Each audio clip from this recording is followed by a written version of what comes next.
Madam President, I see my good friend, Senator Inhofe, on the floor today, and he and I have the privilege and honor of co-chairing the Adoption Caucus. And I wanted to speak just briefly to thank the 43 senators that participated in this annual event by honoring individuals in their states, and Madam President, you participated as well, for something special that they had done on behalf of adoption or foster care here in the United States or abroad. This event is in its 11th year. Collectively, the members of Congress, Democrats and Republicans, have honored over 1,500 Americans, some judges, some social workers, parents, advocates, lawyers in the system that are helping to find permanent homes for orphans here in America and around the world. We have approximately 500,000 children in foster care. It's a large number, but actually a small percentage if you think about all the children in our country, about 100 million. This represents less than 0.5%, but these children are in the custody of the government. Governments don't, by their nature, love children. Human beings do, and parents particularly.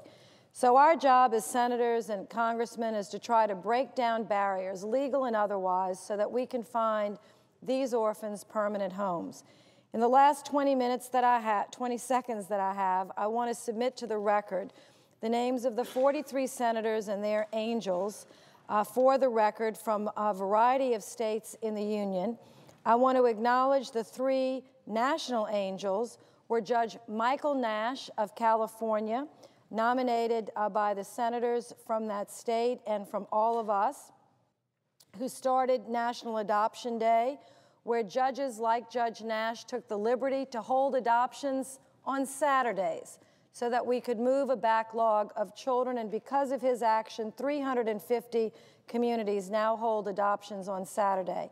Al Roker, who greets most Americans in the morning, an adoptive father, and is now using his position of power to advocate on behalf of orphans. And Sean and Leanne Toohey, who adopted at 16 years old a young man.